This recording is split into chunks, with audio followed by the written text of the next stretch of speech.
What are they doing in there for so long? Ray rubbed his forehead with leftover fingernails. He looked older than his 51 years, and oddly, he'd become more nervous as the trial wore on, not less. Ray wasn't a lover or a fighter. He was an accountant.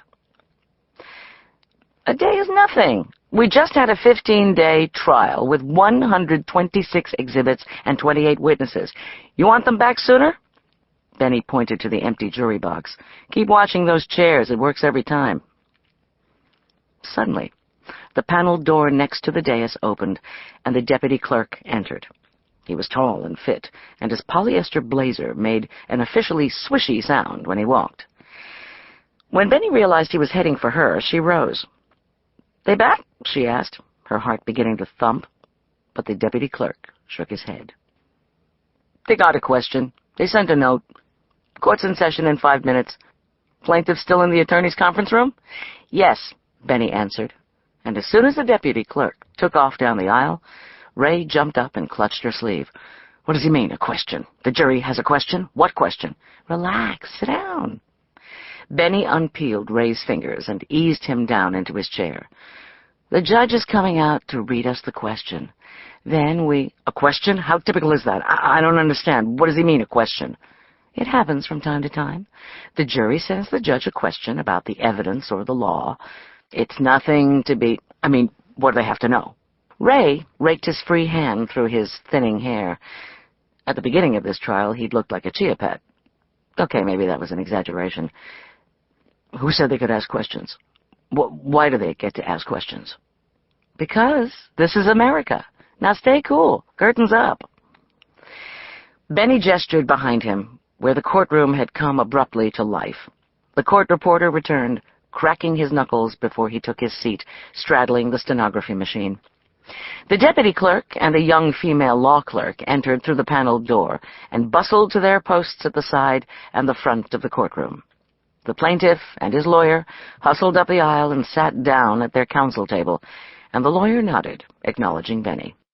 Bennie nodded back. But that was as friendly as she ever got with opposing counsel, if you didn't count giving them the finger behind her legal pad. She wasn't trying to win friends. She was trying to win cases. Her loyalty remained with her client, even one as panicky as Ray. Especially one as panicky as Ray, who leaned over and started whispering so close she could smell lunch on his breath. Ray Fenelil was the only person in the world still eating liverwurst and onions.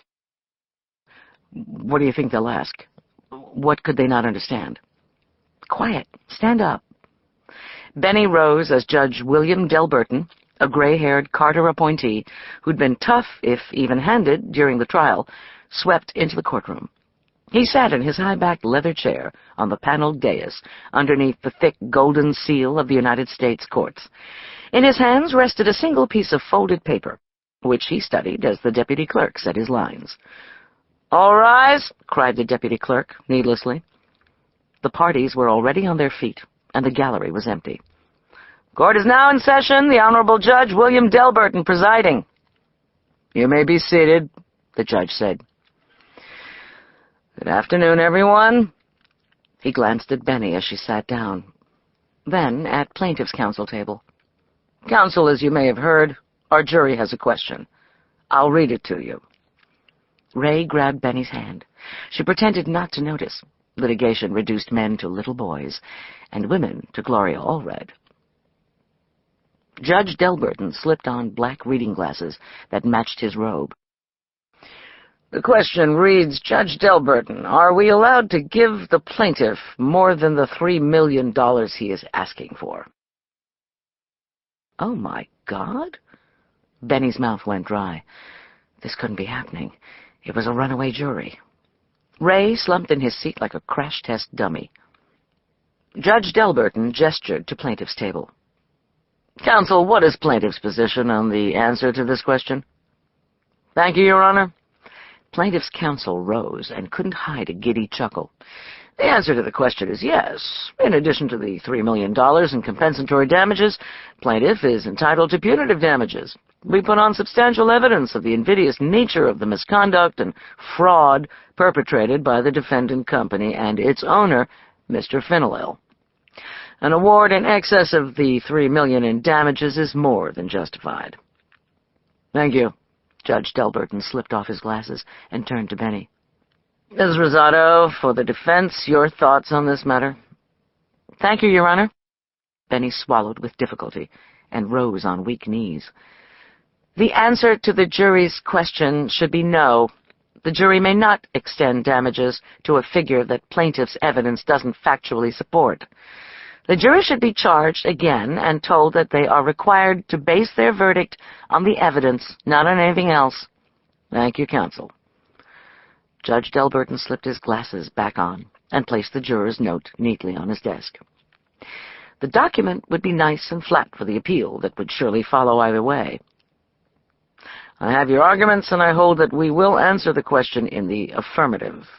The plaintiff did request punitive damages, so the jury may award damages in excess of the compensatory amount of $3 million.